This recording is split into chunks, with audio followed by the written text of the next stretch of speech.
Good evening. My name is Pete Peterson, and I am Dean of Pepperdine's Graduate School of Public Policy, and I welcome you here to the Smothers Theater for tonight's conversation about free speech on America's college campuses. A logical question would be to ask, why would a graduate policy school even care about such issues?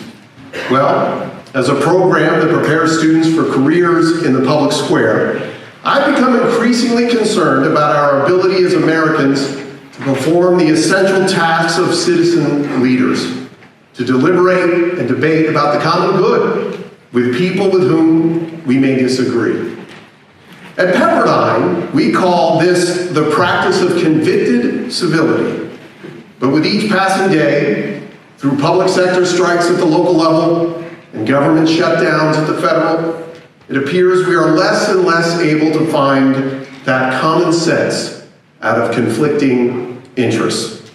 Many on the left and right are beginning to wonder whether some of this increasing inability to empathize and sympathize with those with whom we disagree might begin in the college years on America's college campuses, where we've seen a growing number of speaker invitations and disinvitations and conflict between students. The issue of free speech in academia is complex and wide-ranging, with some calling for tighter regulations on speech, while others see the origins of our problems in the broader culture. In a disturbing essay for her campus newspaper, The Sophian, Smith College 2018 graduating senior Kim Barrett described her 4 years at one of America's great education institutions this way. During my first days at Smith, I witnessed countless conversations that consisted of one person telling another person that their opinion was wrong. The word offensive was almost always included in the reasoning. Within a few short weeks, members of my freshman class had quickly assimilated to this new way of non-thinking. They could soon detect a politically incorrect view and call the person out on their mistake. I began to voice my opinion less, often to avoid being berated and judged by a community that claims to represent the free expression of ideas. I learned, along with every other student, to walk on eggshells for fear that I may say something offensive. That is the social norm here. To be clear, while conservatives and students of faith, particularly Christians and Jews, report very similar impressions of their undergraduate experience, a growing number of progressive students are also saying comparable things. In a 2017 YouGov survey of 1,200 undergrad students, nearly 60% of self-described very liberal students responded that they stopped sharing their political opinions in class and on campus because, and I quote, "I thought that classmates would judge me." This was the highest percentage of any of the ideological categories measured. My fear is that an eggshell campus climate is contributing to our eggshell public square. In a 2018 national study titled Hidden Tribes, a study of America's polarized political landscape, the majority of focus group respondents from across the political spectrum said they feared saying the wrong thing in a conversation about race, ethnicity, or politics. There are only two kinds of people who live in eggshell environments: those who squelch their opinions out of fear, and those who enjoy breaking eggshells. Suffice it to say, this is not the ground upon which a healthy republic can be built or sustained. Tonight's conversation, then, with such esteemed advocates of free speech, Professors Amy Wax and Alan Dershowitz, is not just about free speech on campus, but about what kind of public square we'll have in the years to come.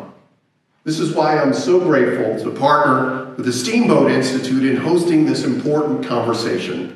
Like us, the Institute shares our support of viewpoint diversity and the free and open pursuit of the truth. Without further ado, please join me in welcoming the CEO of the Steamboat Institute, Jennifer Schubert-Aiken, who will formally introduce tonight's speakers.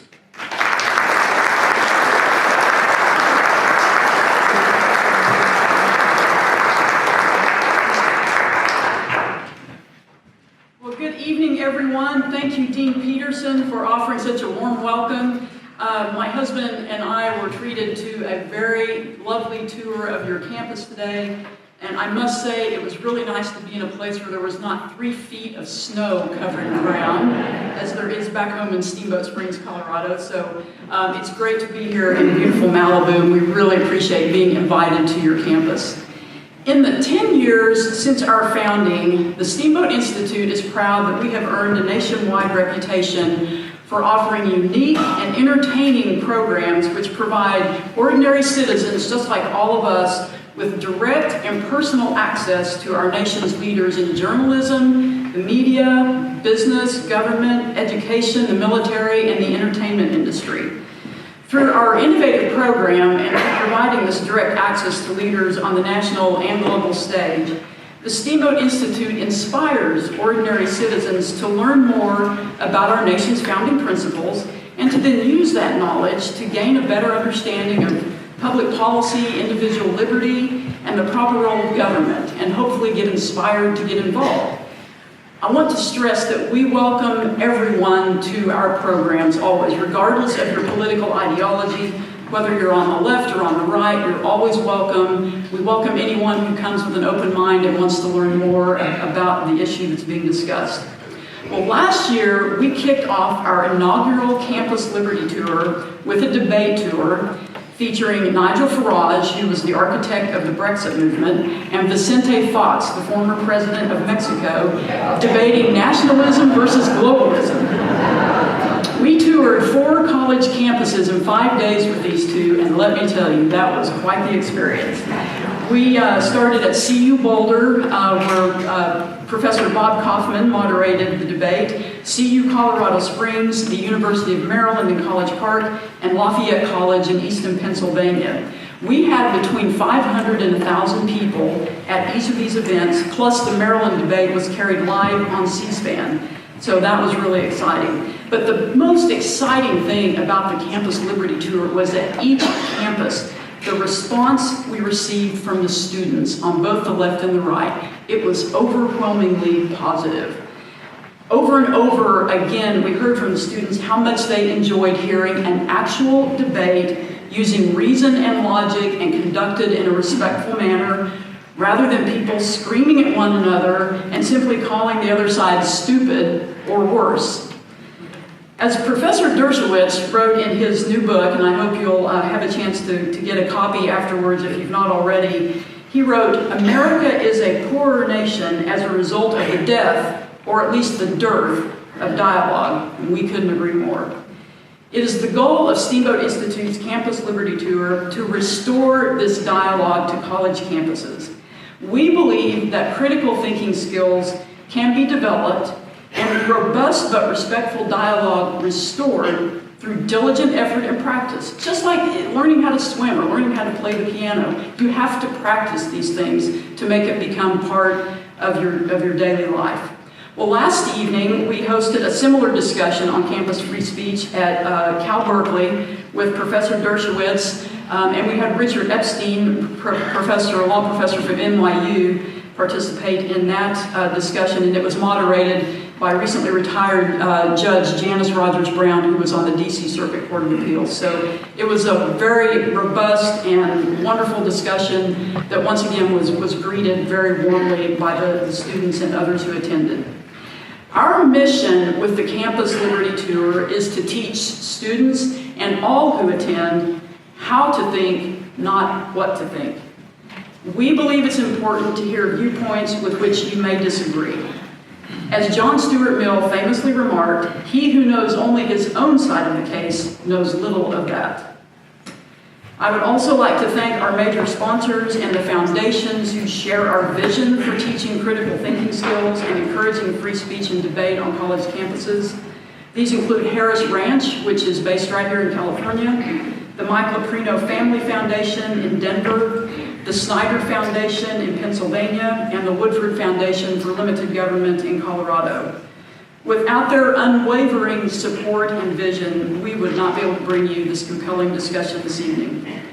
I would also like to extend a huge thank you again to Dean Pete Peterson, as well as Professor Bob Kaufman and the Pepperdine School of Public Policy for their generous support and collaboration with the Steamboat Institute in bringing this discussion to you this evening. They have been an absolute delight to work with, and you should be very proud of your School of Public Policy here. And now I'd like to introduce our moderator for this evening's discussion, Professor Bob Kaufman. It was almost exactly a year ago, it was first week of February last year, that we were visiting with Professor Kaufman and his wife Ann after Professor Kaufman spoke at a Steamboat Institute event in Steamboat Springs, Colorado. He was at that time the visiting scholar in conservative thought and policy at CU in Boulder, and he suggested that the Steamboat Institute should consider bringing the Campus Liberty Tour to Pepperdine. So later last spring, Professor Kaufman then served as the moderator of our debate with Nigel Farage and Vicente Fox at the debate in Boulder. And it was, as I said, it was a lively discussion, and Professor Kaufman did a masterful job moderating. So we continued to follow up on this discussion after he left Colorado and returned to Malibu. And so here we are almost exactly a year later. Professor Kaufman, for those of you who don't already know him, is the Robert and Catherine Dockson Professor of Public Policy here at the Pepperdine School of Public Policy. He specializes in foreign policy, national security, international relations, and various aspects of American politics. He received his JD from Georgetown University Law School, as well as his bachelor's, 2 master's, and a PhD from Columbia University in New York. In May 2016, he received an advanced law degree in dispute resolution from the Pepperdine School of Law. Dr. Kaufman has written frequently for numerous publications, including the Wall Street Journal and the New York Times. He is the author of 4 books, including the recent Dangerous Doctrine, How Obama's Grand Strategy Weakened America. He is currently working on a new publication entitled The Principled Realism of President Trump. 2 cheers. It's a great pleasure to introduce our moderator for this evening, a happy academic warrior and a good friend of the Steamboat Institute, Professor Bob Kaufman.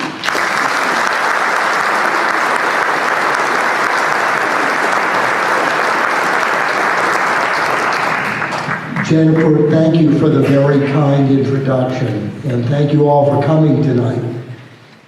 I'll get in trouble with Pepperdine deviating from the mission, but if the meek shall inherit the earth, they're on vacation tonight.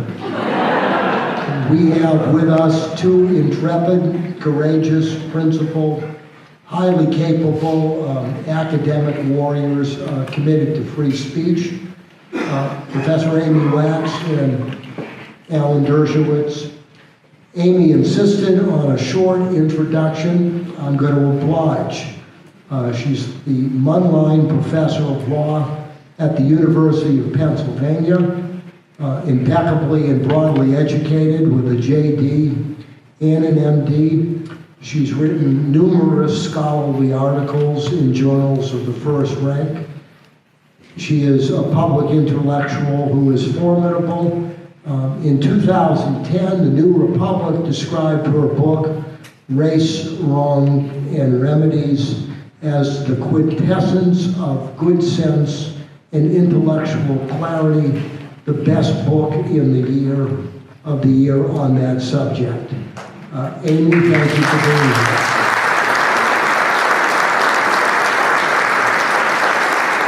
Thank you, too, to Alan Dershowitz, the Felix Frankfurter Professor Emeritus at Harvard University. Alan is the author of more than 1,000 articles in elite popular publications, countless law review articles of the first rank, 5 best-selling books, and the favorite book of mine is his courageous, intrepid, The Defense for Israel. Now more necessary too many college campuses have become like the United Nations Security Council. Elie Wiesel, the Nobel Prize laureate, said of Alan Dershowitz, and I'm paraphrasing, if there had been more people like Alan Dershowitz in the 30s and the 40s, the history of European Jewry would have been different. My gravest concern about Alan Dershowitz is his judgment. For some reason, he picked Martha's Vineyard rather than my father's hometown of Nantucket as his vacation spot. You can't have perfect judgment in everything. Nevertheless, thank you, Alan Dershowitz, for being here.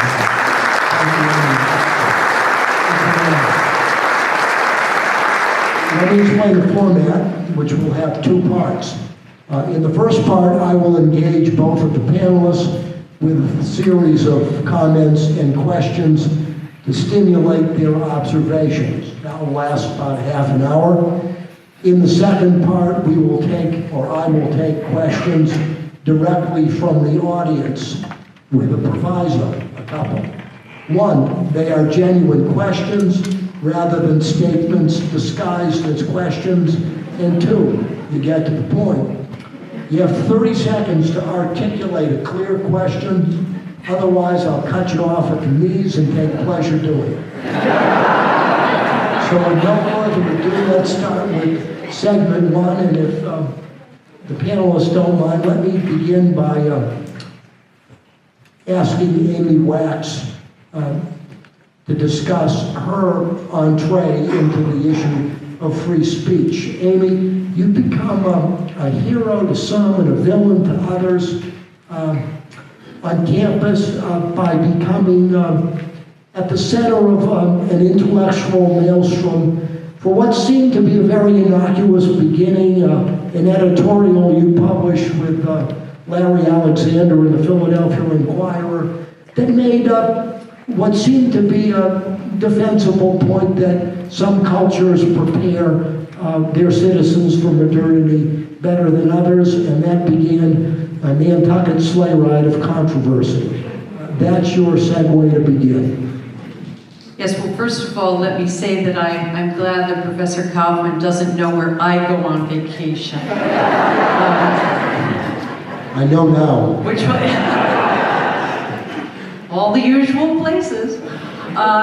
No, my saga began when I did publish this op-ed in the Philadelphia Inquirer a year and a half ago now, paying the price for the decline of bourgeois culture, and it might as well have been called paying the price for praising bourgeois culture, because that is what I have done for the past year and a half.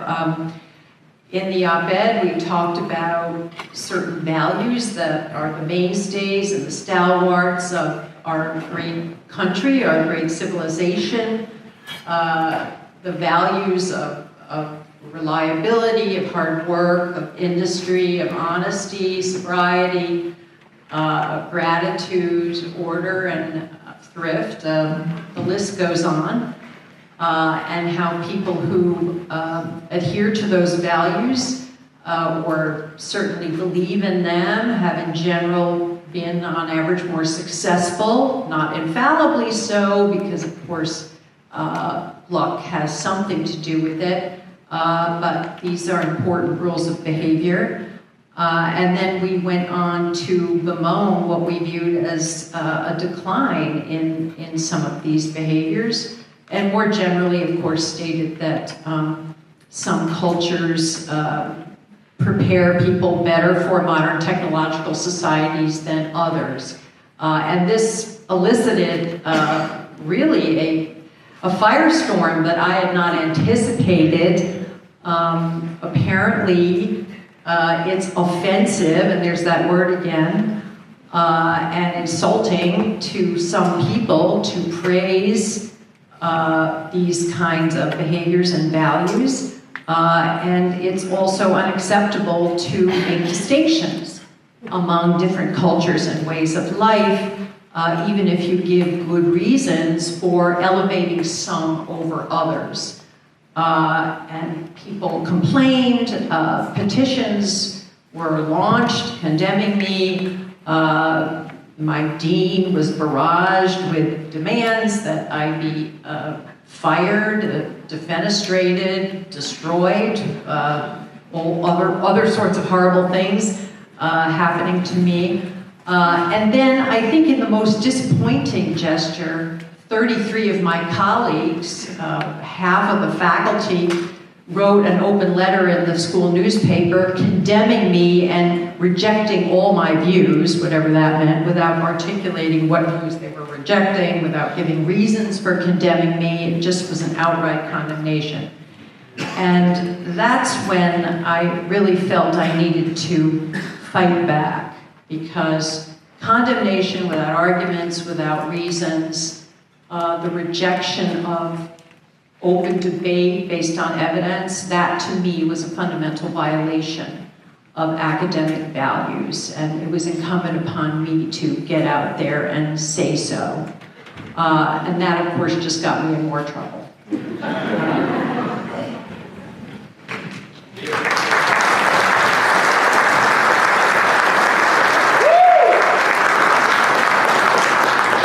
Alan Dershowitz, you've had your own battles with this at Berkeley in the fall. The university initially withdrew an invitation because of protests, because you were giving a speech defending Israel on campus. I want you to talk about that, but also, as a segue, you also did an interview with Dennis Prager in the fall, where you said, I quote, rejecting categorically the idea of safe spaces, you said, if you want to feel good, get a massage.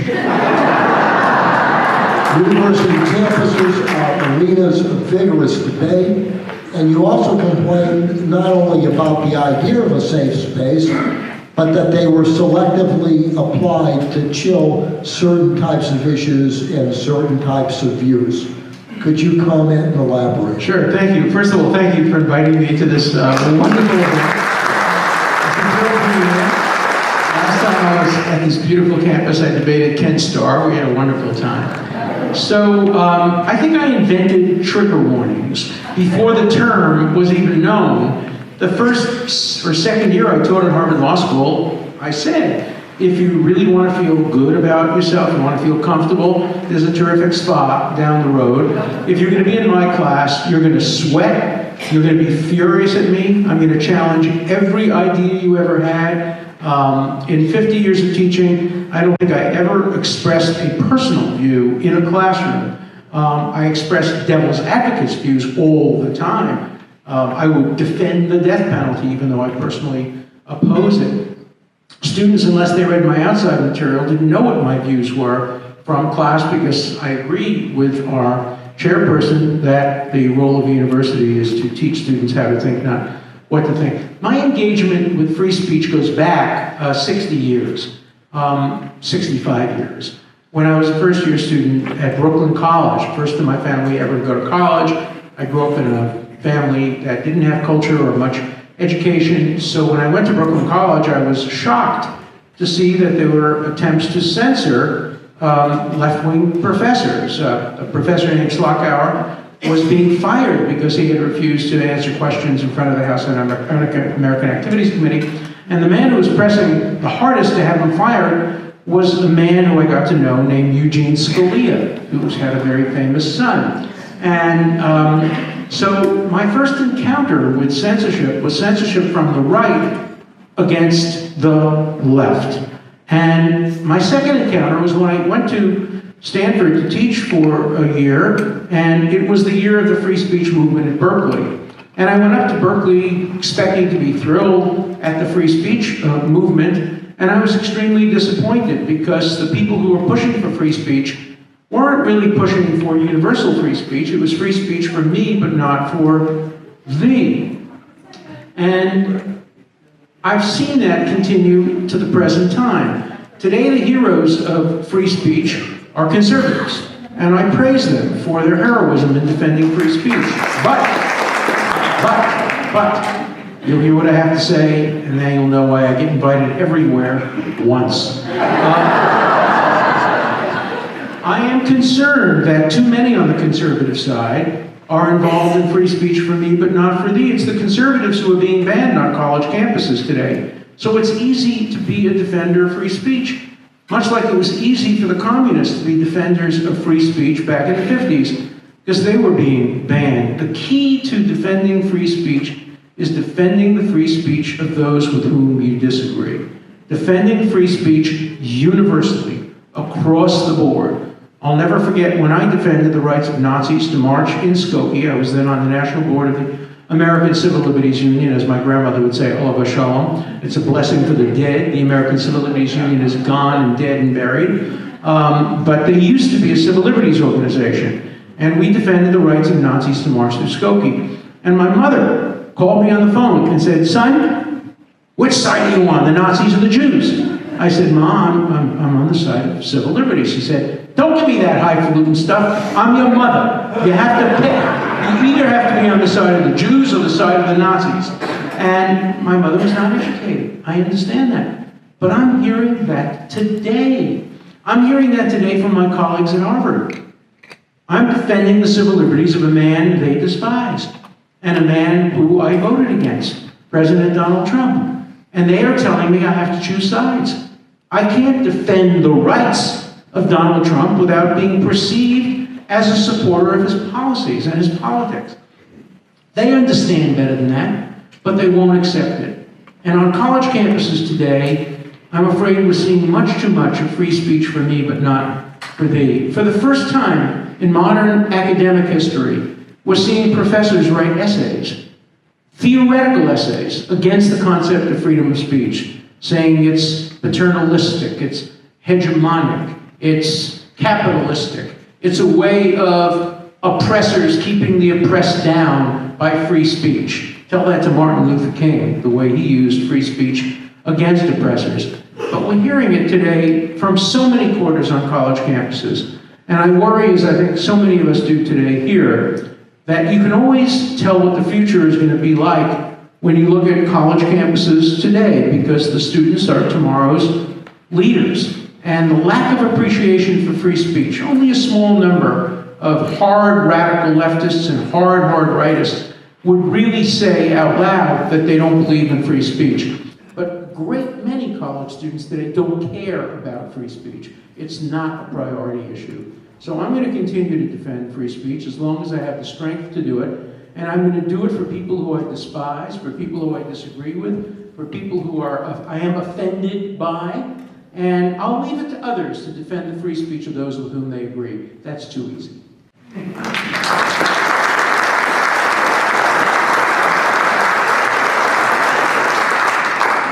This next one is for you both. There seems to be a growing disjunction between the public's perception of the problem of political correctness and what students think.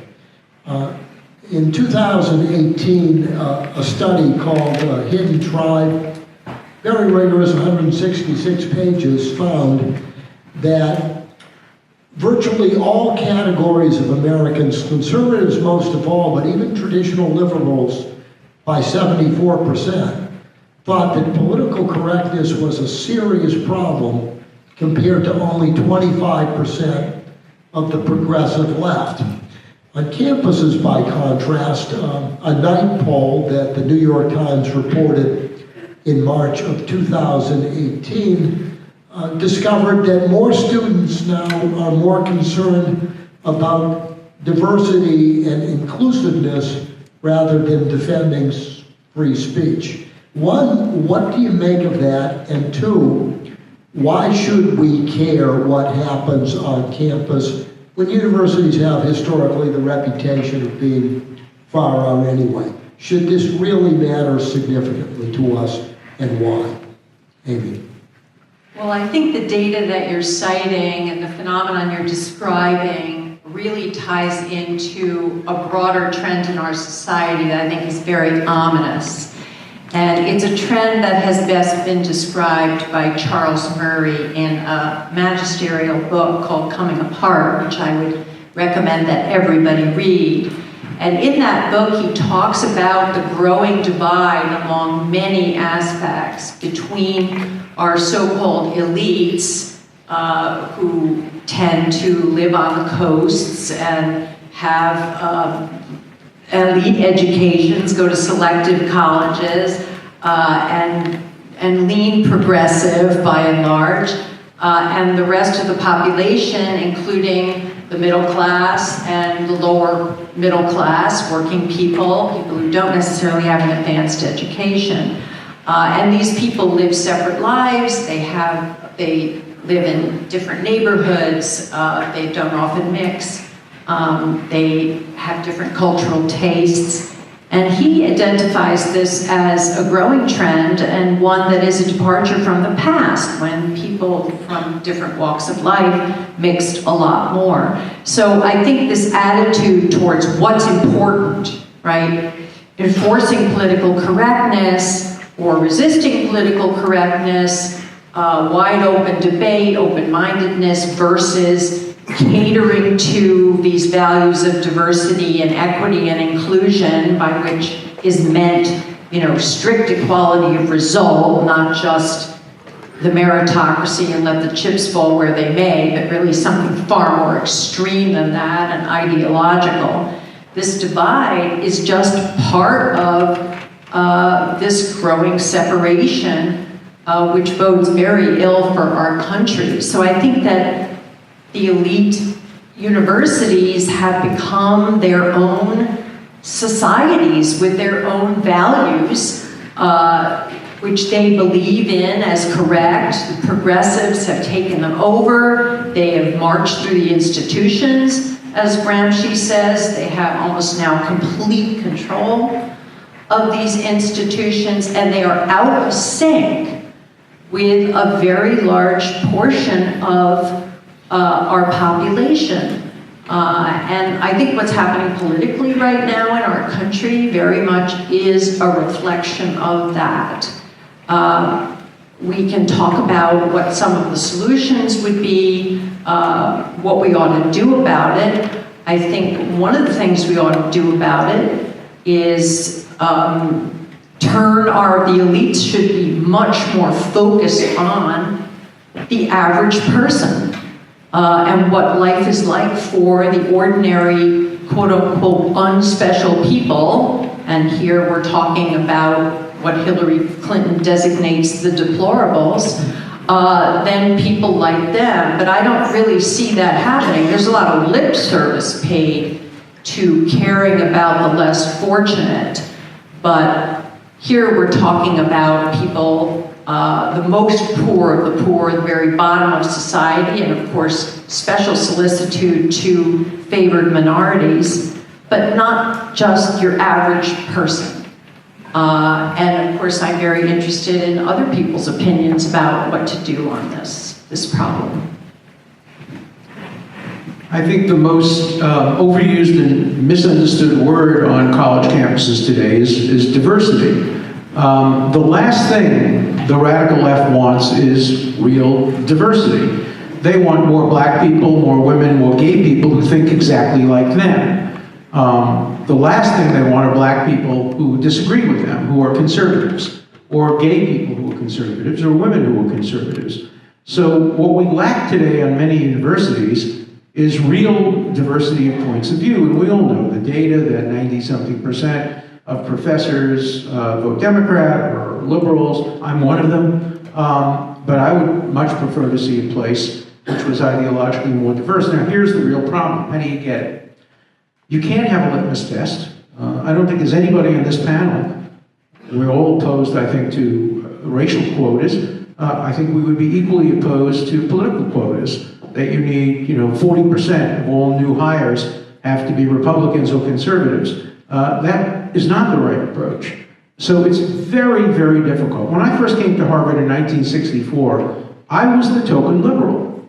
There was two other professors who could be regarded as liberals, Vern Countryman and another professor, but I was the young liberal. Today, of course, and I would say 80% of the faculty voted Republican. That was typical of law schools in those days. So in only a half a century, everything has shifted dramatically. And so what I'd like to really throw out to all three of us, and maybe we can get some input from the audience, how do you solve this problem. Let me tell you how one way of doing it. A student, when I made this point, or a similar point yesterday, a student came over to me afterward. He was a PhD student at University of California, Berkeley, and he was applying for jobs teaching mathematics at the University of California. And one of the things he had to do to get a job as a professor was to make a commitment to diversity and inclusiveness. And he said, I can't do that. I don't believe in identity politics. I believe in equality, but I don't believe in these things. And so I'm not going to be able to get a job teaching at the University of California because they're violating my First Amendment by forcing me to say something that I don't believe in and refuse to say. And as I said to him, Albert Einstein probably couldn't get hired at the University of California because he probably would have refused to take a loyalty oath. You know, I grew up hating loyalty oaths. For me, loyalty oaths were McCarthyism and Roy Cohn and all of that. Today, we have the functional equivalent of loyalty oaths coming from the left and imposed on people who disagree with them. I think it's a terrible dilemma, and I don't think there's an obvious solution. And if any of you can come up with a solution about how to create more intellectual diversity without having litmus tests, I would be very interested in seeing how we can implement that, because it's a real problem today on university campuses, lack of intellectual diversity. I just want to say that I think the word diversity has been hijacked and perverted by the progressive left, and they've been very clever and very diabolical about the way in which they have hijacked and perverted many seemingly innocuous concepts. There's a distinction between spontaneous diversity and what I term forced diversity. Spontaneous diversity is something that, is an unalloyed good when the meritocracy, which is our way of life and our system for good and sufficient reason, and I'm perfectly prepared to defend the meritocracy, results in people from different walks of life or different groups being elevated to positions of responsibility based on their ability, based on their competence. We all win from that system. But the kind of diversity that is being pushed on campuses today is a very different thing. It is a diversity that is being pursued in the name of the meritocracy, but in fact has quite an opposite effect. It destroys the meritocracy because it says that regardless of talents or competence, the end result has to be equal representation of identity groups, no matter what. And that, I think, is something that many people have trouble signing on to, including your friend, the PhD student.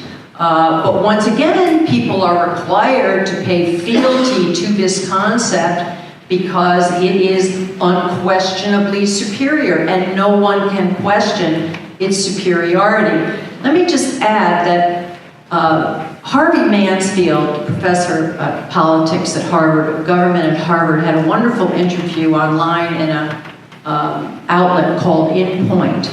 And he makes a very, very shrewd observation. The progressive left has taken a lot of issues that ought to be politically debated, that are the essence of politics, and that people can have legitimately different opinions that need to be aired and worked out, has taken them off the table by creating this hierarchy of virtue that says once we figure out the answer, which is forced diversity, and we attach to it this moral superiority, all good people must pay fealty to it, and there's nothing more to say. There's no need for any further discussion or debate. Indeed, further discussion and debate is deemed offensive. Right, and discussion or debate is deemed not just offensive, but evil. And we have to stop talking about it. So I think that, that is part and parcel of what is going on campus today. We are depoliticizing, of course, it's entirely political because it's about power, but through the exercise of power, we are taking off the table of legitimate public debate a whole host of issues and topics. Let me give you some good news about that. So about 5 years ago, my last year teaching at Harvard,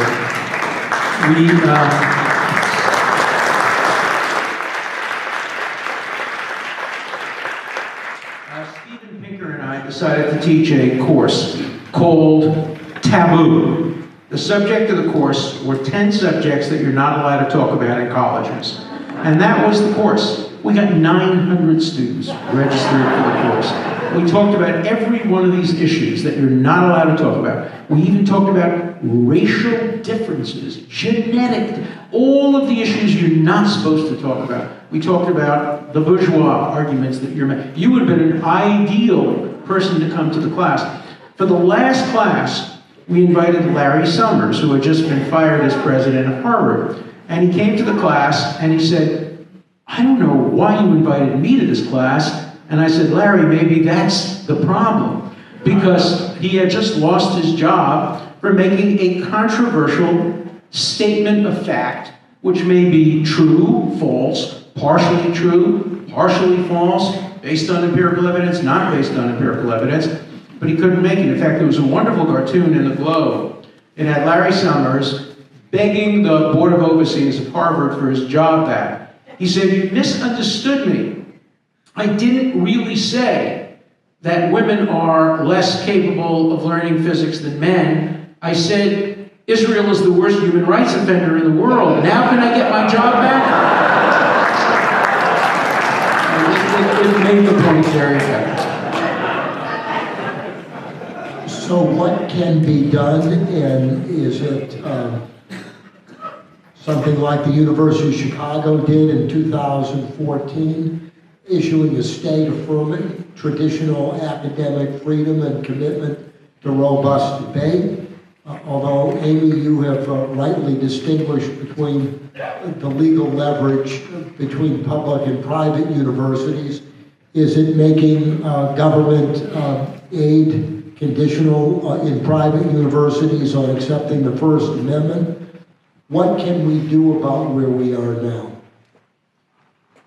Well, I have to say, first of all, it is very important, and conservatives have long believed in a public-private distinction, because the wider the ambit for government, the more the potential for the abuse of power and for totalitarian moves. So it's good that we have a robust private sector, but one of the costs of that is that the First Amendment does not technically apply to private universities. And so really what's necessary for private universities to return to their mission is a commitment to what I call academic values. The law has limited ambit here. I don't think that there are legal solutions to this problem. I think it is a matter of commitments and values, that we have lost the commitments, that our values have become debased and politicized, and we have a generation now that simply does not believe in the value of robust, wide-open debate. In a way, they're kind of spoiled, because they are living in this wonderful, abundant society, not flawless by any means, but privileged in many, many ways, and they simply do not understand the struggles that their predecessors have gone through in order to produce this wonderful civilization. And of course, that's one of the defects of our education system,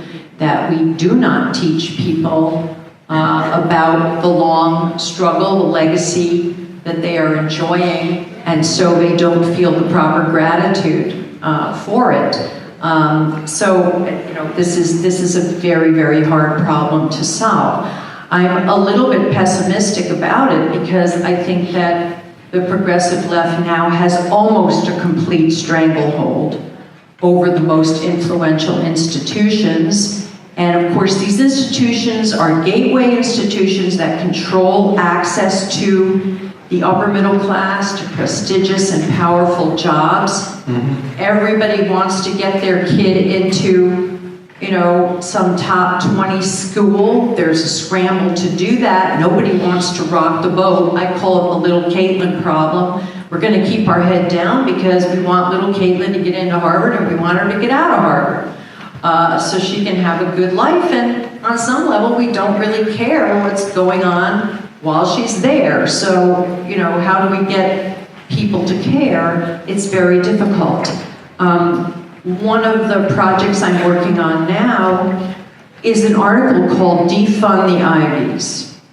I do believe that wealthy people should decisively turn their money and attention away from these selective schools, which have become a library. They are teaching our children to hate their own country, their own culture, their own civilization, all of its achievements, all of its accomplishments, everything that they enjoy. They're teaching them ingratitude. And I think that's morally terrible. And they have enough money. They have too much money and too much influence. And here's the question I would ask. This, I don't think you can accomplish this by appealing to politics because a lot of people with money are very left-leaning. What I would say to them is, what about the average person? What have you done lately for the ordinary working class person? Last week, I visited a wonderful institution called the Williamson College of the Trades. The Williamson College of the Trades is in Media, Pennsylvania. It's existed since 1880. It educates every year 100 young men. It is a male institution in various trades, skilled jobs, carpentry, masonry, machine shop, computer skills for working in manufacturing, for people who are not interested in going to a four-year academic institution. And the young men I met there were wonderful. It's a place that is run along quasi-military lines. There are high demands. There's character education. There's guidance on how to start businesses, how to deal with the public. We need 100 Williamson Colleges of the Trade. We need 500. You sound like progressive. Many of my progressive friends would say exactly the same thing. We don't care enough about the average person. We ought to have more trade schools. My progressive friends are against Ivy League universities. They would like to defend. I think you're a closet progressive. And I do think you overstate the issue about Ivy League universities. They don't all teach all of these things. Harvard has Harvey Mansfield and Jack Goldsmith. And when I was there, we taught very, very different things. And students come away from Ivy League schools with very different commitments. Many of them commitments to go to the poorest neighborhoods and to work with the poorest of people. Let me tell you where I think the problem lies. And again, this is going to raise some eyebrows. I think the problem is with the concept of truth. Truth, capital T, R-U-T-H, truth. You put your finger on one part of it. People on the hard left, and I think some people on the hard right, think they have a monopoly on truth. They know the right answers. They know all the right answers, and they may tolerate or give lip service to debate and discussion, but in the end, they're not going to change their mind because they know the truth. Whether it's a Marxist truth or Friedrich von Hayek truth, or there is truth. When I was growing up, I went to yeshiva. I hated it because my rabbis knew the truth. And when I would raise a question, my rabbis would say to me, look, if the question you're asking is such a good one, then the great rabbis before you who were so much smarter than you would have asked the question first. If the question isn't such a good one because the rabbis didn't ask it first, why are you asking it? They knew the truth. They knew the truth. I don't like the concept of truth. I like the concept of the truthing process. The truthing process. in most areas will never get to the truth. And it applies not only to free speech, it applies to due process. When a woman accuses a man of sexual assault on a campus, that's the truth. Well, why do we have to have due process? Why do we have to have cross-examination? Why do we need a burden of proof? Why do we need an opportunity to present a defense? We know women don't lie. We know that every accusation made by a woman is true. So we're seeing it in the area of due process. We're seeing it in the area of free speech. And it's a totalitarian mindset. And you have totalitarians on the left and totalitarians on the right. And what we need is much more of a focus on process, much more of a focus on how do you get to what you would like to think of as the truth. I'm an agnostic about everything in life. I'm an agnostic about religion, about science, about education. Nothing is ever certain for me. I live in a world of uncertainty. And I think that's where the university should live, in a world of ever-changing uncertainty. And I know for many conservatives that's anathema, because many conservatives, like many hard-left progressives, think they have arrived at the truth as well. I think many today are far more tolerant of discourse in the interests of that. Bill Buckley was a close friend of mine, and he was a great person on that. He thought he knew the truth, but he was prepared to have it challenged.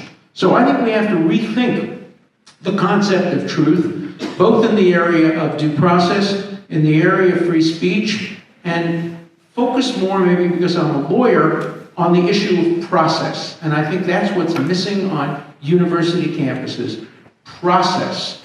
Look, we have to eliminate the inequalities. There are still massive inequalities. There are glass ceilings for women. Nobody should ever deny that. And we have to remove all barriers to inequality. That doesn't require diversity in outcome. Today, if you're an African-American man and you're walking down the street or in an elevator or driving a car, you're going to be selectively treated by law enforcement. These are terrible inequalities.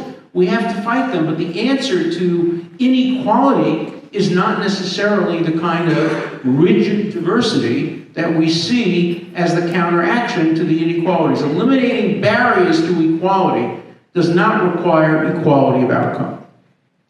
Well, that's precisely what the hard left disagrees with. I mean, I agree with you that there's insufficient respect for the concept of truth and the arduousness of the search for truth, the hard work that is required to find the truth. If you know the truth, you're just relieved of all of that. So it's a very easy out. The second trend that I see is there's a kind of moralization of every political issue. You're either on the right side or the wrong side. You're either good or evil. And a rejection of this understanding of human complexity. As Solzhenitsyn said, the line between good and evil runs through every human heart, which I think it's important to remember. So that's gone. But I am going to be more pessimistic. I am more pessimistic than you are about the elite educational institutions. I think there are a handful of people, there are very few, who are tolerated, who don't toe the line. The progressive catechism, they are tolerated mainly because they tend to stay away from the really hot button issues in a very clever and cagey way.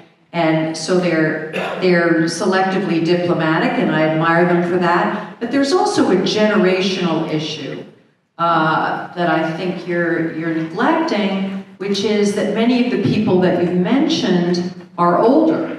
They're part of the older generation of academics who still believe in, the old liberal values, the understandings that prevailed for a very long time and seem to have fallen on hard times. But the new generation that's coming through, all of the conservatives are effectively being screened out. It is almost impossible to be hired at one of these elite universities if you are an open, overt, professed conservative. And the young PhD students, the students who I know, they are very aware of that. Many of them are just taking themselves out of the running. The ones who would like an academic career are very concerned. Young people are always coming to me and talking about these issues. They come into my office, they close the door, and they confess that they're scared. They feel like one false move and their whole career is gone. So that is not a good situation. I agree. I'll tell you an anecdote about that in my own life. So I go to college campuses all over the country making what I call the centrist case for Israel. Two-state solution, end of the occupation. I'm a moderate on Israel, but I believe in Israel's right to exist and to defend itself. So I go all over the country and make my speeches. The next day, I get the following call, almost invariably, and it's usually in a whisper. Alan, thank you so much for speaking up on Israel. There's no one on campus who's willing to speak up. I say, Professor, why not you? Oh, no, I can't do that. It would endanger my student evaluations, my admission to the American Academy of Arts and Sciences, my possibility of transferring elsewhere. I have to tell you, in 50 years of teaching at major elite universities around the world, I have never met a less courageous group of people than tenured professors at major universities. And the fault lies, I always say the fault on the Israel issue, which is a cutting-edge issue, the fault lies not with the anti-Israel professors. They're expressing their points of view. They're wrong, but they're expressing their points of view. It's the pro-Israel professors who express points of view to friends in synagogues, but don't have the courage to express it on college campuses. I mean, you might not believe me because you hear three professors here who certainly don't lack courage to speak up on every issue, but you wouldn't believe how uncourageous tenured professors are. Tenure doesn't work. Tenure is supposed to give you the obligation to speak your mind outside the classroom, not inside the classroom, outside the classroom if you have strong points of view. But professors just lack the courage to do it, and that's a real scandal. The students are the brave ones. You know, the recent student at the University of Michigan who applied for a year of study abroad, her professor said, great, you're a terrific student, I'll write you a recommendation. Where are you going to be studying abroad? Israel? Oh, I can't write you that recommendation. Well, she fought back and got the professor suspended and disciplined, and you have to continue to do that. We've had a great first half. This is part 2 of the process. I'm going to take questions. Remember, questions, not statements disguised as questions. Remember, get to the point. 30 seconds. I want a coherent question, or again, I'll relish cutting you off at the knees. Boy, you're tough. I am. Now, that's diversity. Okay, first question. Yes, sir.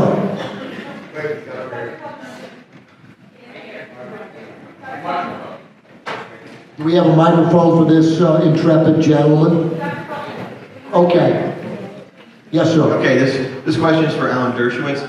There was a book that came out last year by a geneticist at the Harvard Medical School, David Reich, called Who We Are and How We Got Here, basically describing the rapid advances in genetics. And so in one of the chapters it says, sooner or later somebody's going to start to identify the genes that show differences in certain attributes between different populations. We have to be prepared to manage this when it's come out. We might as well start now, because while there's vast differences within a different population, there's a good chance there are average differences between different populations. So I want to direct that question to you, Alan Dershowitz, that when these advances keep coming and there are discoveries of differences between populations, how will college campuses manage that, or how should they manage that?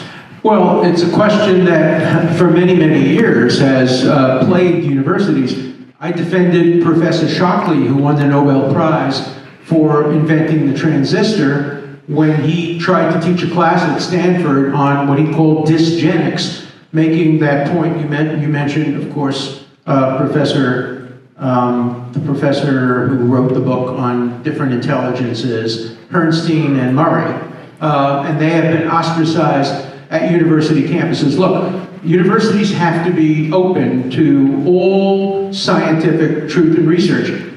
Many years ago, I represented a professor at the Harvard Medical School who was a psychiatrist, and he had 100 patients over 10 years who had believed that they had been abducted by space aliens.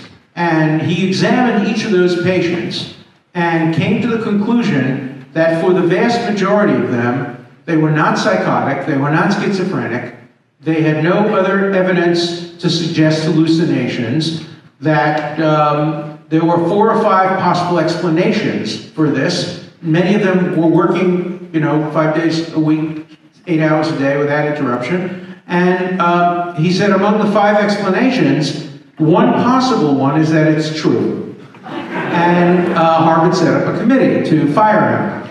And I defended him, saying universities have no business inquiring. And if his methodology was false, fine. If he was scientifically, but just because they didn't like his conclusions and it made Harvard look silly, which is what really, really affected the school, you couldn't fire him. We won the case, but he had to spend a lot. I was pro bono, but he had to hire lawyers from outside, law firms. Eventually, he won the case. There should be no barriers to scientific research at any university, and the chips have to fall where they may. Do I think it will show differences? No, I don't. I think that there are too many other factors that are involved that will make it almost impossible to identify and isolate the genetic factors in isolation. But if they did, then we have to deal with that, and it will be painful. It will be painful. I just want to comment on this because it's something I know something about. I think that behavioral geneticists and the people who do population genomics, which is getting much more sophisticated by the minute, are in a pickle. And they know they are. So people like David Reich, who's nobody's fool, or Paige Harden at the University of Texas, or Steven Pinker for that matter, they know perfectly well that when we start looking at the genetic profiles of different groups, there could well emerge differences that have behavioral implications. Indeed, that's already happened. There are papers in the literature that show that it is possible to identify genetic clusters that predict educational outcomes, years of education. It's possible to create a profile to show that these kinds of behaviors do have a partial genetic basis, and that shouldn't be surprising. Now the question is, what's going to happen as this data emerges? I think there's going to be a major tussle because efforts will be made to suppress it. The recent scandal involving James Watson is emblematic. What's been done to him and what's been said about him is, ferocious, and I think ferociously unfair. Because much of what he said, not all of it, is just reporting on stable results that have been in the literature forever. But the response is a warning, right? Regardless of what the data shows, don't you dare talk about it. And that's going to be a crisis for this field of study.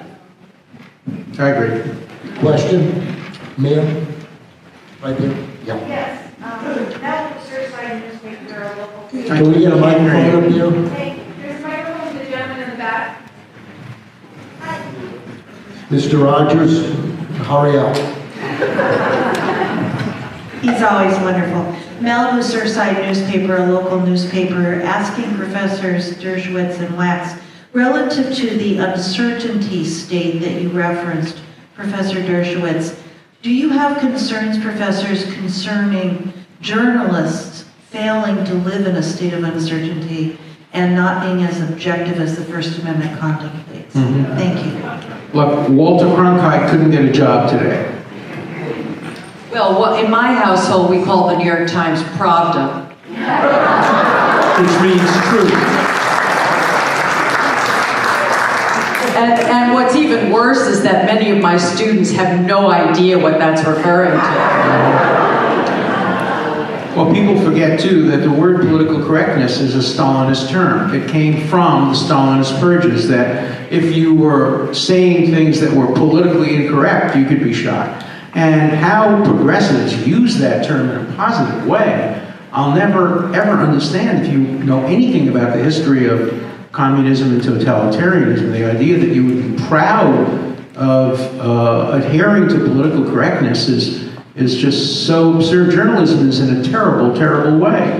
I have been trying to be fair and objective in my assessment of what's going on with President Trump and the Mueller investigation. I would have been saying the same things exactly, by the way, if Hillary Clinton had been elected president and the Republicans who were yelling lock her up or impeach her were trying to impeach her. In fact, I originally was going to write my book, which is now called The Case Against Impeaching Trump. The original title of the book was The Case Against Impeaching Hillary Clinton. And in fact, there was a cover. And had I done that, I would have had a statue built to me on Martha's Vineyard. But instead, we've had to come up with a third cover for the book. It's a brown paper envelope, so people can feel free to read the book without anybody knowing they're reading it, and even in places like Martha's Vineyard or Harvard University.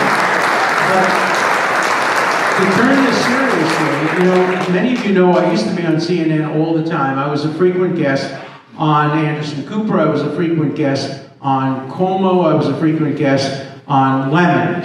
I have not been asked for the last 8 months to be on CNN because they don't like my nuanced point of view on what's going on in Washington. They want to be what Fox was purported to be. They want to be able to say, we are the anti-Fox. And they have made actually more money doing that, just like the ACLU. The ACLU its budget has gone from 30 million to 130 million as soon as Trump was elected, as soon as they decided to abandon civil liberties and devote all of their time to getting Trump, no matter what the cost in civil liberties. They have made a fortune. So being one-sided is profitable today. Being nuanced, being an attempt to try to be Walter Cronkite is a guarantee of unemployment. That's what's happening to journalism today, and it's a very, very sad state. Sir? Yes. What can be done in the working world to return to a neutral environment focused on work and service, not on politics, issues, or social agendas? Wow. You really tapped into an interesting issue. And once again, there's a broader point to be made here. The takeover by this progressive ideology, the grievance politics, the victimology, the division of the world into good and evil, oppressor and oppressed, and that whole sort of agenda is not just confined to the universities. It's been seeded to K through 12 education and the workplace. And businesses, which used to be about doing their business, right, no longer are. They have become the quintessential social justice warriors who are pushing this agenda and imposing it on the people who work there and are trying to make a living. And there's a reason for that, which is that these selective universities, these elite universities, are sending their graduates out into the world to do good, and they are running these companies and deciding that, you know, they know how to do good.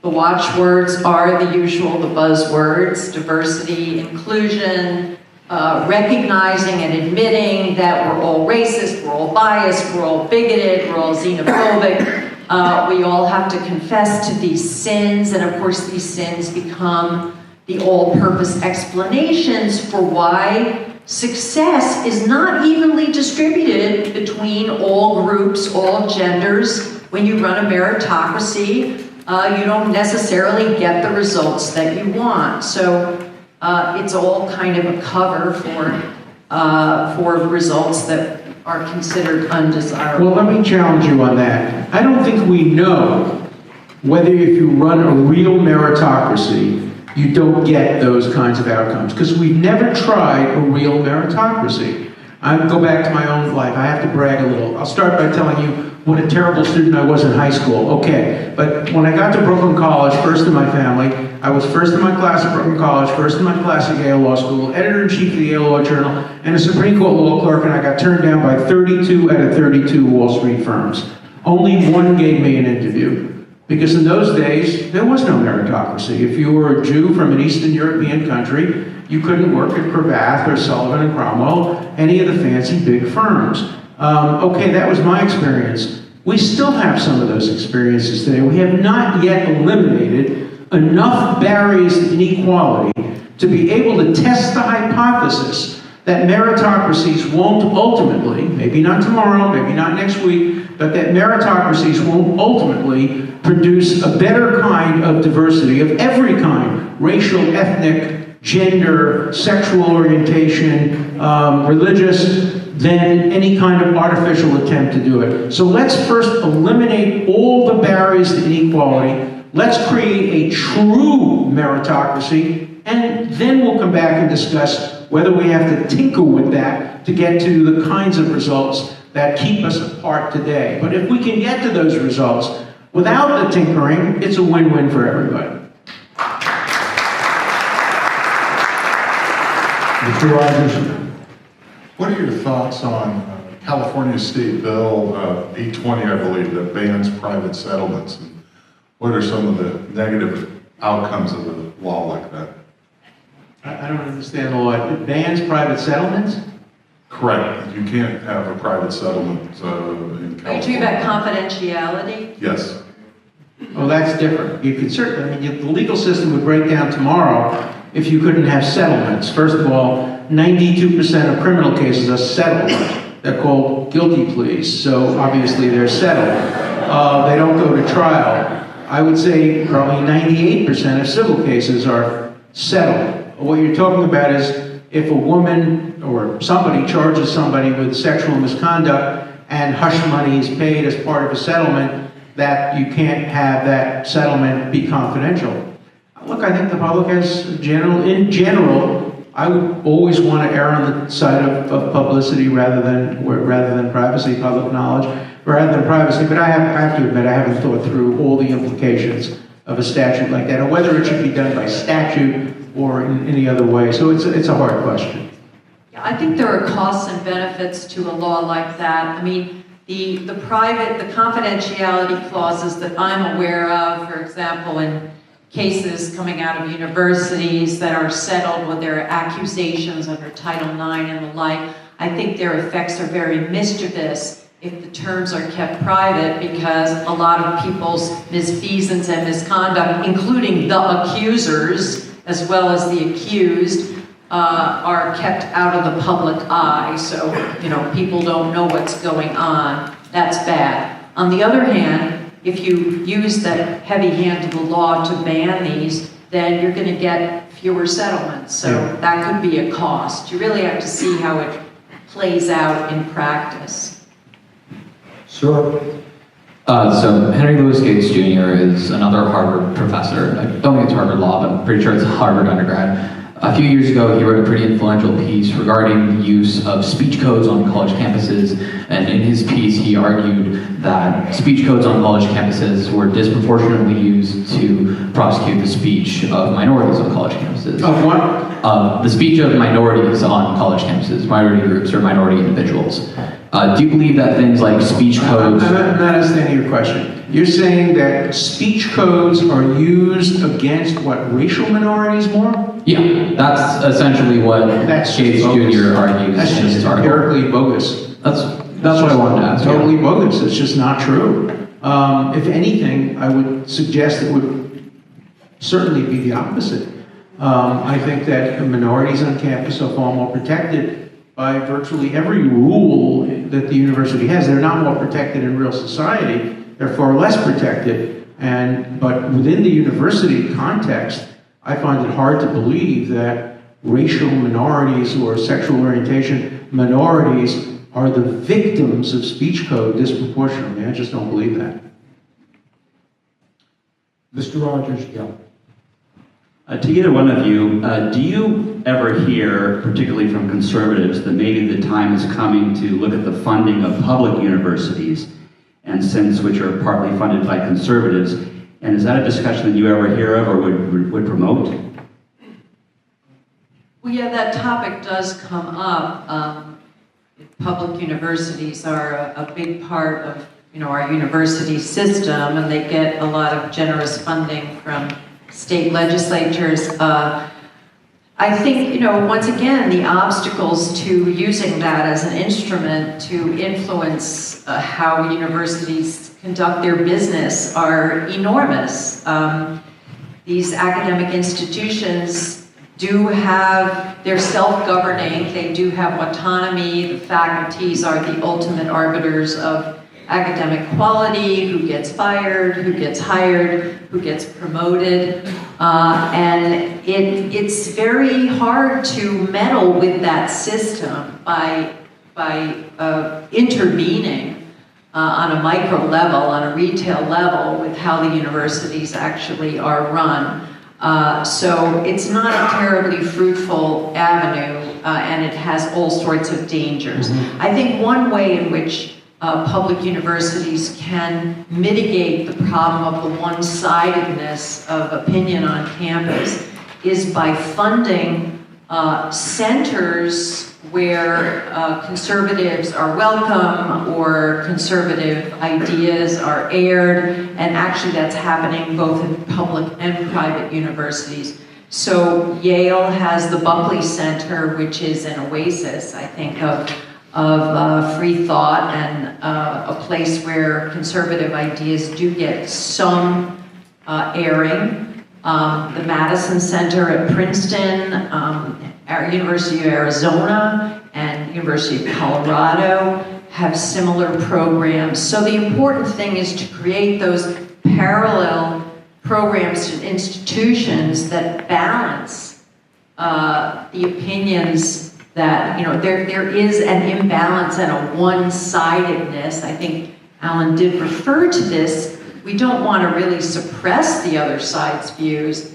It's to get the full range of views and expose students to the full range of views, and that's what's not happening. I agree with that, except that most of these think tanks, the Hoover Institution, etc., they tend to be conservative think tanks funded by wealthy conservatives, and they do strike an appropriate check and balance on the other universities. I think an important point to make, though, is the distinction between private and public universities are quickly disappearing as the result of the federal government imposing requirements on private universities as a condition of getting funding. Let me give you an example. When the Obama administration created this absurdly unconstitutional requirement that all universities that receive any federal funding have to permit the preponderance of the evidence standard to govern any accusations of sexual assault, about 50 Harvard Law professors, including virtually all the women on the Harvard Law School faculty, wrote objecting, saying, no, Harvard Law School, we teach our students about due process. We're not going to discipline students based on a preponderance of the evidence, which is 51%, which means for every 100 people convicted, 49 of them are innocent, and we're going to expel them? That's absurd. We want to have clear and convincing evidence or proof beyond a reasonable doubt. And the faculty voted overwhelmingly for that. Then we get a call, of course, from the university council saying, if you insist on having due process for your students, the medical school will lose all of its cancer funding. That's extortion.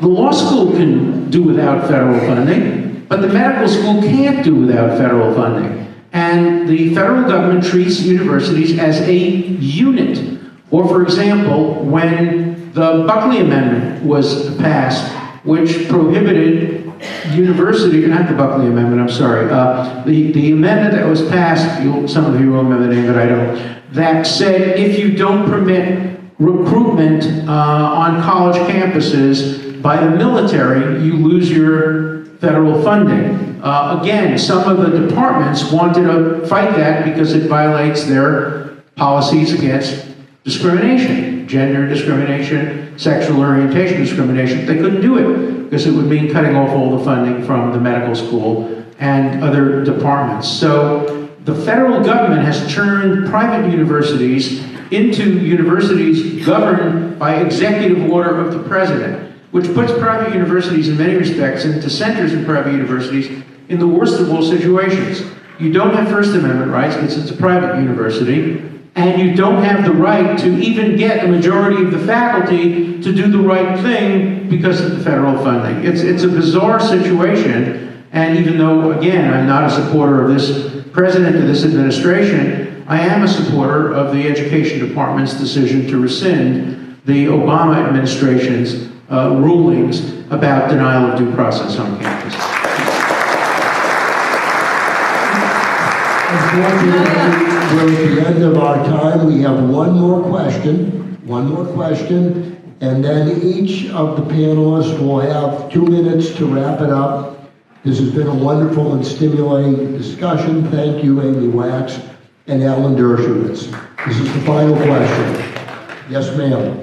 Harvard University, in order to discourage students from joining single-sex social organizations such as fraternities and sororities, have said that those students that do so are prohibited from being the captain of their sports team, that they cannot have leadership positions in student government, and that they will not support their application for Rhodes Scholarship.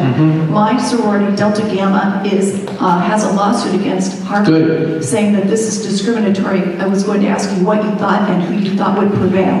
Well, I have a very complicated view on this. I was the leader of the campaign to try to get rid of finals clubs at Harvard. I thought that the Fly Club, for example, was a terrible place where men, many times, I don't want to overgeneralize, but drunk men did some awful things to vulnerable women. I don't like the Fly Club. I led a campaign, Zip Up the Fly.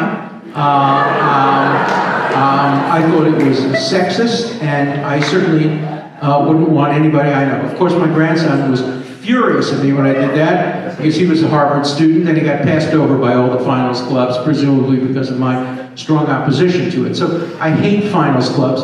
I hate clubs generally that exclude and discriminate. And, I'm not a big fan of fraternities. I don't like rushing. I don't like any of that stuff. So you got the wrong guy if you want me to support fraternities, sororities, finals clubs. But I am appalled at the Harvard rule. You do not deny students who have had enormous academic achievement the right to be a Rhodes Scholar, or the right to be a captain of their football team, or the right to be the head of this or that, because you disagree with their politics. I disagree with people who join finals clubs, but I would never, under any circumstances, deny them these privileges, and I hope the lawsuit prevails. I hope Harvard University has to stop discriminating against students based on the content of their ideological and political views. And here's another example of me defending students with whom I fundamentally disagree. But I think the process issue is of overwhelming importance, and no university should be using high-handed methods like that. The best they can do is disassociate themselves from the clubs, which they've already done. Maybe even advise, this goes a little too far, when the university advises people, individuals like I can advise people not to join these clubs. But I don't want to see the university in the business of telling people what kind of Halloween costumes they can wear, what kind of clubs they can join, and what kind of people they can associate with. That's just tyranny.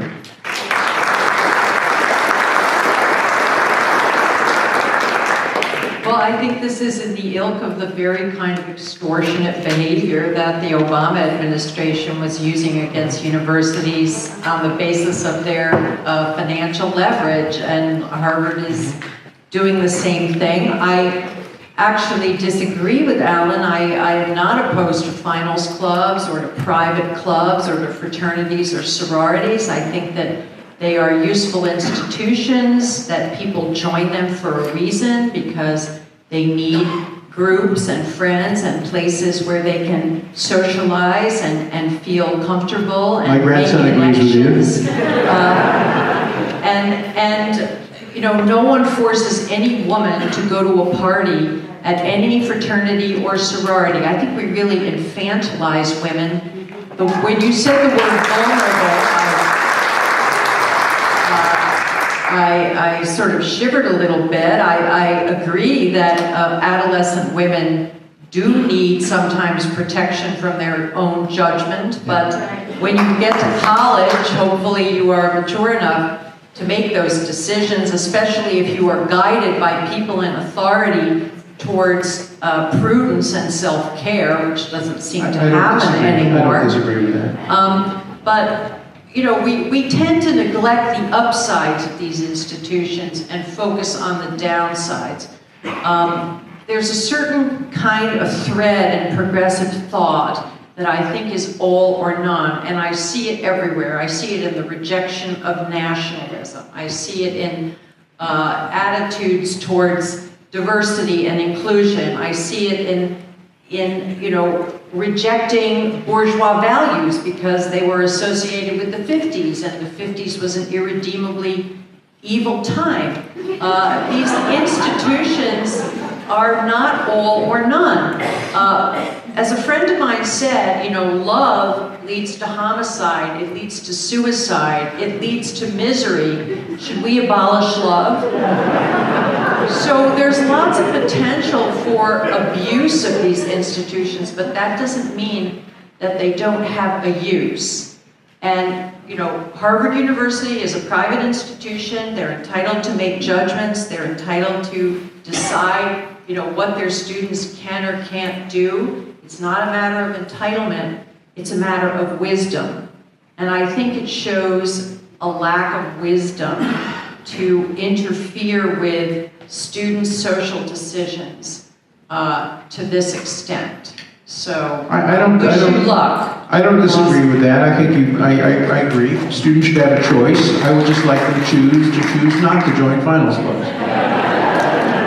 Thank you very much. Now, this is the final segment where let's start this time with Alan Dershowitz, 2 minutes to wrap up, then to Amy Wax, and then I'm going to introduce and reintroduce Jennifer of the Steamboat Institute, who will have some final words to say, and also direct you to the reception that follows this wonderful event.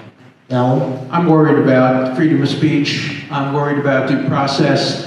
I'm worried about all the civil liberties values that I spent my life defending. I'm worried that the people who now defend free speech and due process, some of them do so because they've been victimized by it. I very much worry about the for me but not for thee. And I would just hope that the one good thing about what's going on now with President Trump is that it's finally turned many conservatives into civil libertarians at just the time it's needed, because the old civil libertarians have become strong supporters of the police state and find no criticism of the FBI. We live in such a topsy-turvy world. When I was growing up in the dreaded 50s, and some good things happened. The Brooklyn Dodgers won the World Series in 1955. When I was growing up in the dreaded 1950s, we liberals didn't trust the FBI. We didn't trust prosecutors. We didn't trust law enforcement. We challenged all of that. It's the conservatives who said, don't worry about J. Edgar Hoover. He's a good man. He's the head of the FBI. Everything's turned on its head now. Today, it's the liberals that say, of course you have to trust Mueller. How dare you raise any questions about his integrity? How dare you raise questions about the FBI, about prosecutors, about the police? The raid on Cohen's office, that was a good thing. Locking Stone up in handcuffs and shackles, that's coming from the old liberals and the old civil libertarians. And now the conservatives are saying, no, due process. We need to have protection. We need to make sure we're skeptical of government. That's kind of healthy, but I hope it's not temporary. And so people ask me all the time, are you a pessimist or an optimist? In Israel, they say a pessimist is somebody who thinks things are so bad, they can't possibly get any worse. An optimist says, yes, they can. I am not that kind of an optimist. When I see people like you folks out here in this great university, I have become much more of a real optimist. So thank you very much.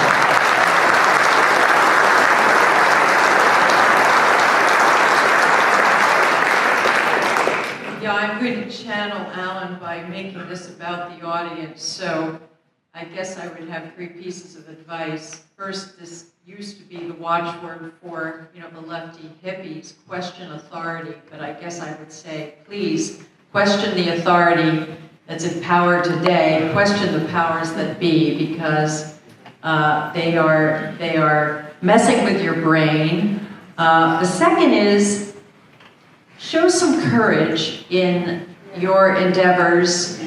Dare to stand up for what you believe. Dare to politely and persistently argue with the people who would seek to intimidate you and to tell you that there is only one set of acceptable opinions, and I know that here in California you're surrounded by such people. They are your supposed friends, but of course their friendship these days is provisional on your holding the right attitudes. And that is a sad, sad thing. I know, because I have lost supposed friends over some of my beliefs, although I've also seen people who have, against the tide, stuck with me. So I've seen both sides of that.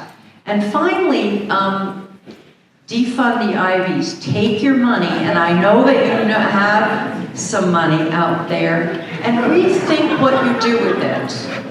Alan talked about how, well, the Ivies, teach people to be concerned about the truly disadvantaged, those at the bottom of our society, and I will concede that. But there is a vast middle out there of ordinary people struggling to make their life work, and it is becoming harder and harder for all sorts of reasons for the average person to construct a decent life.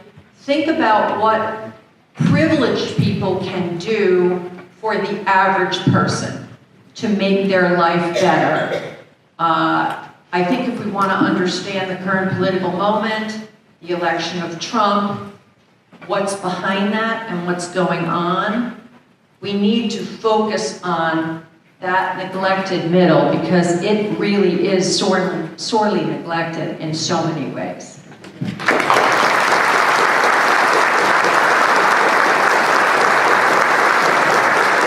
Thank you, Jennifer, for coming. Thank you, Amy Wyatt. Thank you, Alan Dershowitz, for a wonderful event. Thank you to the Steamboat Institute for sponsoring it. And thank you to the Pepperdine School of Public Policy, committed from the beginning to telling people what they need to know, but may not want to hear. Thanks for a great night, and thank you all.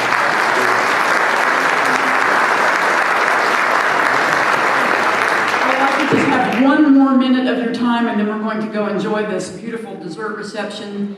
But once again, didn't Bob Kaufman do a great job?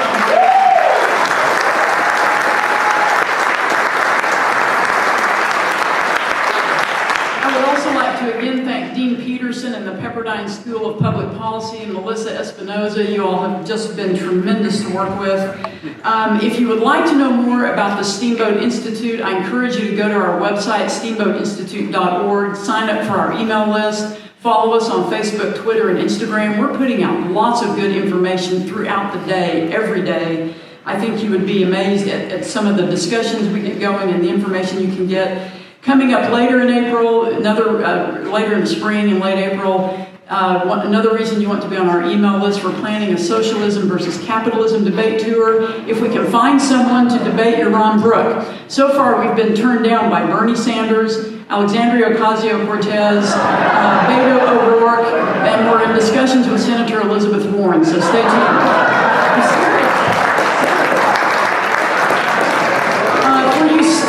And young professionals in the room under the age of 30, we do this big annual Freedom Conference and Film Festival in Steamboat Springs, Colorado every year in August. We have scholarships that you can apply for. Starting March 1st, go to steamboatinstitute.org. There will be a scholarship application. We cover your air, lodging, registration, and we make sure that these young leaders who attend on scholarship get to meet these national and global leaders that come to our conference. It is a tremendous opportunity. So steamboatinstitute.org, scholarship applications March 1st with flyers out in the foyer. Last thing I would like to say is that the Steamboat Institute is a nonprofit, nonpartisan organization that depends solely on the support of the public, people like you, and foundations who support our work. So if you are so inclined and want to see us do more Campus Liberty Tour work, we would love to have your support. We would love to earn your support. And now, once again, due to the generosity of the Pepperdine School of Public Policy, we're going to have this beautiful dessert reception just outside. We have patio heaters. We're going to do book signings. All three of our professors are signing books. So thank you again for coming, and thanks again to our speakers.